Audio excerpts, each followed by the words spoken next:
Hello, it's Ruby, and today I'm going to be doing my April roundup of books I read this month. I've also got my window open and the birds are singing very loudly, so I'm hoping you'll be able to hear it in the video. The bird song is always loudest in spring, of course, because the birds are calling to each other. It's a mating call, and so I don't know how much longer it's going to last at this kind of level and this vibrancy, but we'll see.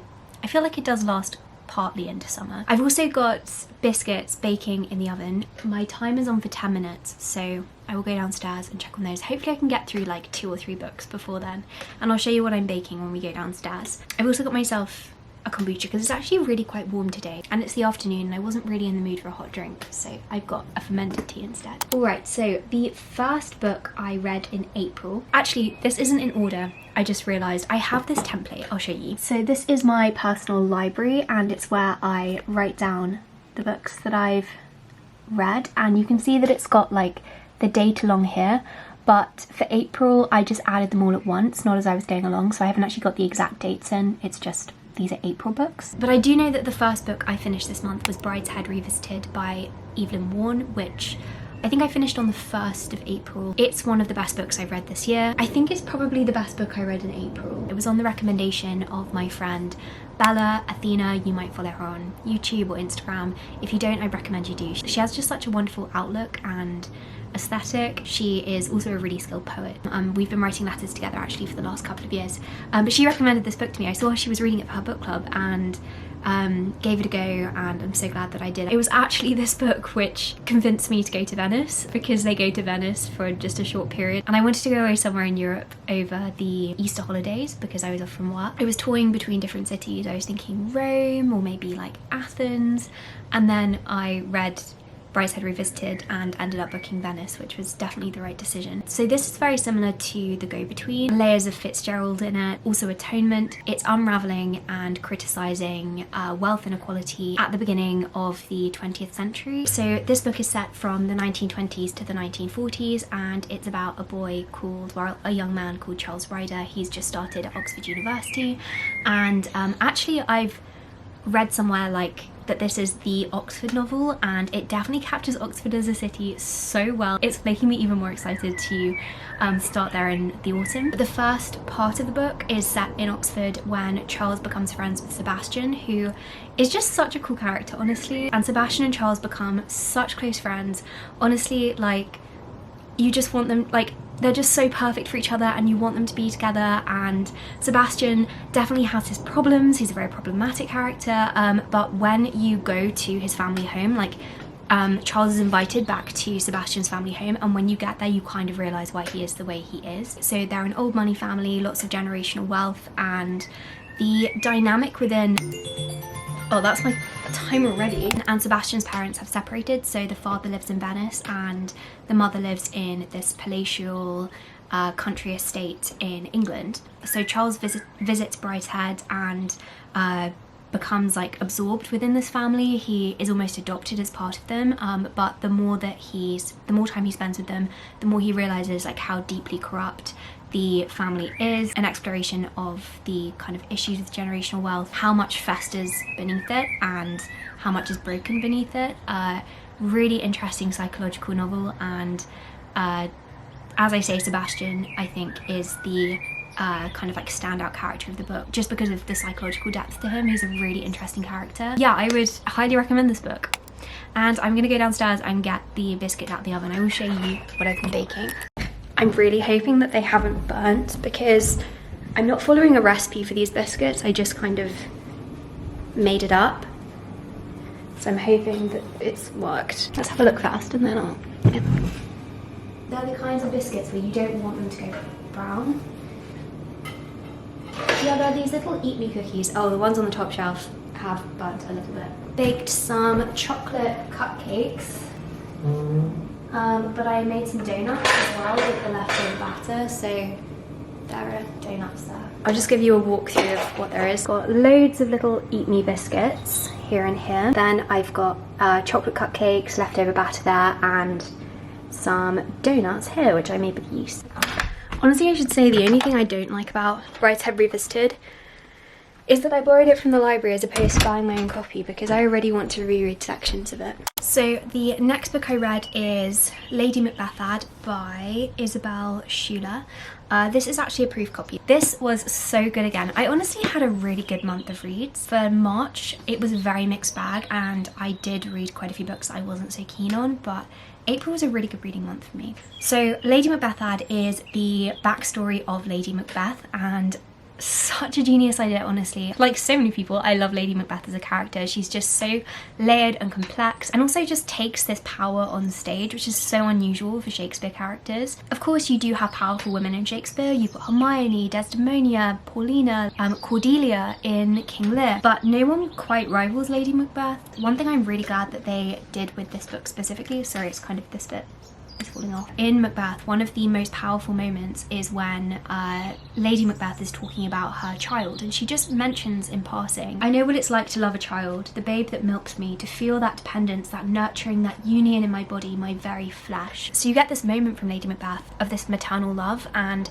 it's really striking, honestly, like especially in performance, even more so than when reading the text, because it's this moment of just like tenderness on stage and vulnerability. And so I'm really glad that the backstory of Lady Macbeth kind of picks up on this and explores that story of her relationship with her child. We see her very loving, kind of beautiful relationship with her son, and that maternal love is captured really well in this book and is so powerful, and like you know that she'd do anything for her son. So actually, like, yes, this is a story about her relationship with Macbeth, called Macbeth in the book, but more than that, I would say it is a book about motherhood. I also just love the setting of it.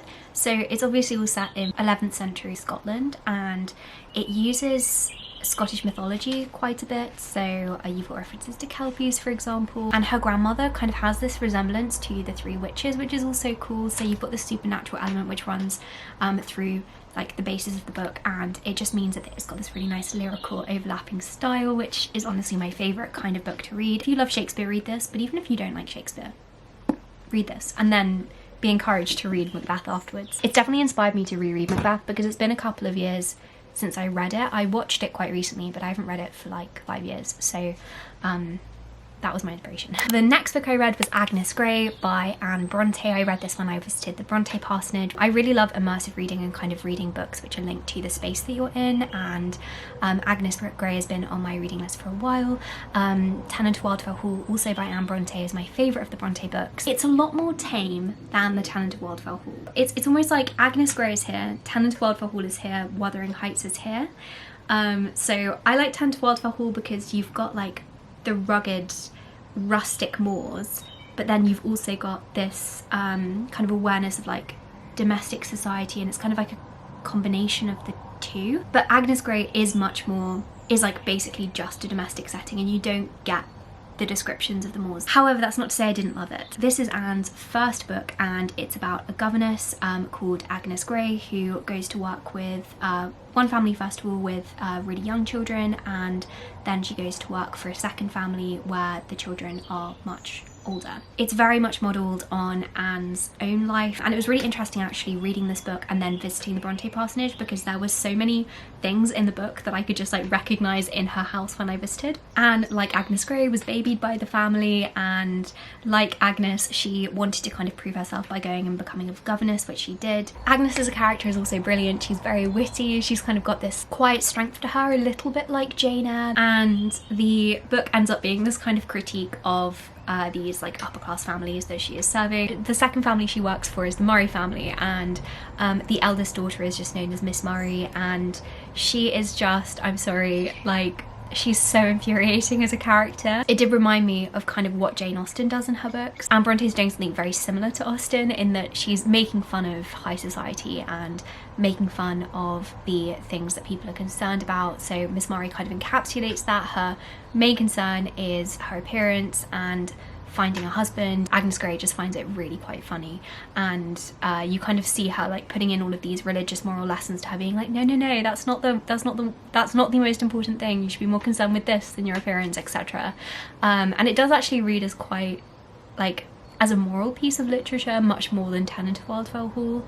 The religious aspect is definitely very prominent, and again that kind of makes a lot of sense in terms of Anne's own life because she was incredibly devout. She wrote hymns, for example, so I really liked it. I thought it was funny. Also really quite short, much shorter than Tanted Wild for a Horse at Night on Writing by Amina Kane. I read this on Dakota Warren's recommendation. She's always posting pictures of this on her Instagram story or like extracts, and I was intrigued, so I bought it in South Kensington Books, which is a really nice bookshop actually, and as you can see I have underlined quite a few little sections. Recently I have been enjoying reading essays on writing and on the process of writing. So this was written during lockdown, and it kind of reads as a journal more than anything. It's like small fragments of writing, small thoughts that she's captured. Some of them are much longer than others, some of them are only a page or two. It kind of jumps around a little bit all over the place, but I also like that because it feels like a glimpse into the way that somebody thinks. And the thing I really like about this is she has a very kind of humble writing style. She's not claiming to know how to write well, and everything she talks about is posed through questions. So she's not delivering answers, she's not saying this is how to write, she's saying is this how you write, and kind of posing something that she's done or posing a thought that she's had and thinking, is this the right way to write? Is this why we write? Is this why storytelling is important? But there's nothing certain about it and nothing definite about it, and yeah, as I say, I think there's something quite beautifully humble about that, and it just makes her very nice to read, and it feels like you're talking with somebody. Also, other minor things, she quotes a lot of books that she really likes. She kind of like explores those and what she likes about them, mentions her favourite books, so I walked away with some new books for my TBR too. So the next few books are the ones that I read when I went to Venice. As I say, I like to read location-based books, and so I read Death in Venice by Thomas Mann, or reread Death in Venice. What should I say about Death in Venice? I think it's excellent, honestly. Like, his writing is so vivid, it's almost like hallucinogenic. It's got this kind of disassociative tone to it, because he's observing so much, and yet he as a character feels so distant. It's like everything's occurring around him, and yet he's just there as observer. Like, we hardly learn anything about him apart from the fact that he's a famous writer. The whole focus is on this boy that he's watching. So Death in Venice is a famous writer who goes to Venice, and he's staying in La Lido, and he grows obsessed with this boy that he sees every day, like a family that's also staying. There's a Polish family that's also staying at the hotel, and he sees this boy, kind of this, I think he's 14. He becomes obsessed with him. I guess this boy represents the muse, like the classical muse, and Thomas Mann basically asks these questions of what does it mean to be like living art, because this boy is presented as living art. I think it's philosophically interesting, I think it's psychologically interesting, especially as, like, over the course of the book it becomes very oppressive. You see the writer, the narrator, going sort of mad. Okay, there is something very unsettling about his obsession with this boy as well.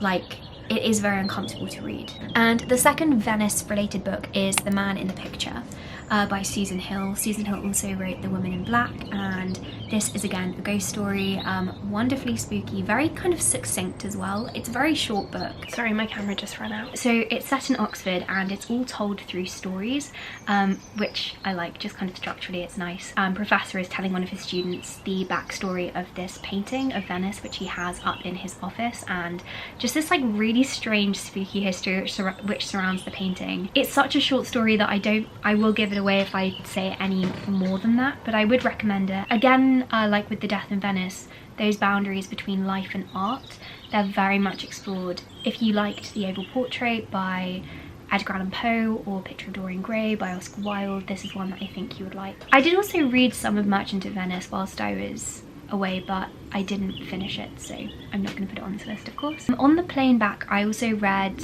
Maggie, Girl of the Streets, which is a Victorian sensationalist novel. It's very typical of like the Penny Dreadfuls. Honestly, I really did not like this. Every single chapter there was something like vastly different happening. It's very plot based.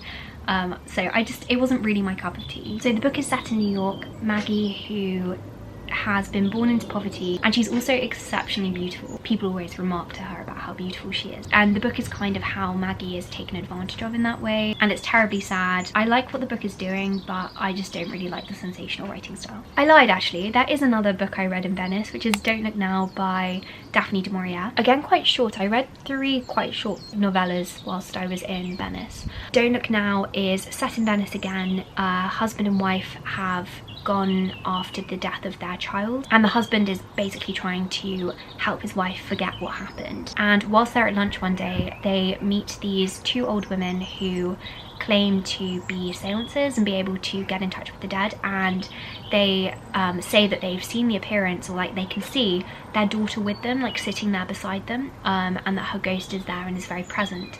The wife finds so much solace in this, but their husband is very put off by this and kind of thinks that they're taking advantage of them, and doesn't trust them in the slightest. He doesn't believe that it's real. But the women basically end up telling them to leave Venice, that they need to leave today or tomorrow, or terrible things will happen. And yeah, you're just gonna have to see what happens with this, but really unexpected ending. I thought it was excellently written and I really enjoyed the suspense. Next book is Foster by Claire Keegan. I was so excited to read this. Broadly speaking, I just really enjoy Irish literature. I'm obviously generalising hugely here because it's a whole country, but Irish literature can be very introspective and also beautifully lyrical, very melancholic. And Foster is about a girl in rural Ireland who she's one of maybe 5 or 6 siblings, and her mother is pregnant and sends her away to live with some distant relatives for the summer while she's preparing to have this child. And so the book is this summer where she is away from the family and she's kind of adopted by this husband and wife, and it's just beautiful, honestly. Like, it captures childhood so well, and the character as well. Honestly I just love this. My mum and I were raving about it, and we watched the television adaptation which recently came out too. And then the final book that I read this month was for the book club. So if you didn't know, we've started a seasonal reading book club over on Fable, and every month we choose a book which is linked to that particular month. And last month we read The Enchanted April by Elizabeth von Arman, which I have mixed feelings about. I really wanted to enjoy this. I'd heard really good things about it. Lots of people saying it's one of their favourite books, that it really encapsulates like the cottagecore aesthetic, and it does. And there are some beautiful moments of like nature writing especially, but I was slightly disappointed. The book opens with Mrs. Wilkins, who has seen an advertisement for a castle in Italy to be let out for the whole month of April, and she feels hugely constricted in her relationship with her husband, in her London life, kind of these like barriers closing in on her.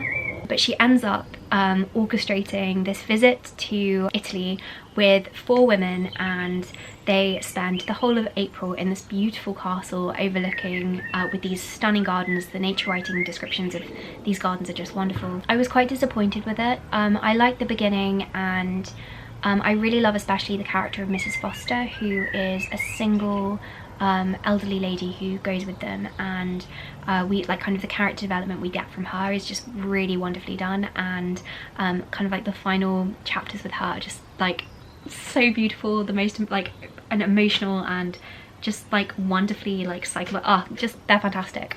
But the ending as a whole is just so disappointing. Kind of ruined, like it ruined a lot of the book for me because I just hated the ending so much. It just feels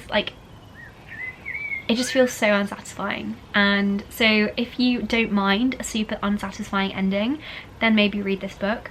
I'd say the first half is worth reading, but the second half it kind of went downhill at the halfway point when something happened that I just do not think should have happened, and made me quite upset that von Arman had decided to let this happen. And if you read it, you'll know what I mean. So about 3.5 stars from me for that one. Anyway, thank you so much for watching this video. I hope you enjoyed it, and I will see you next month with some book recommendations and reviews from May.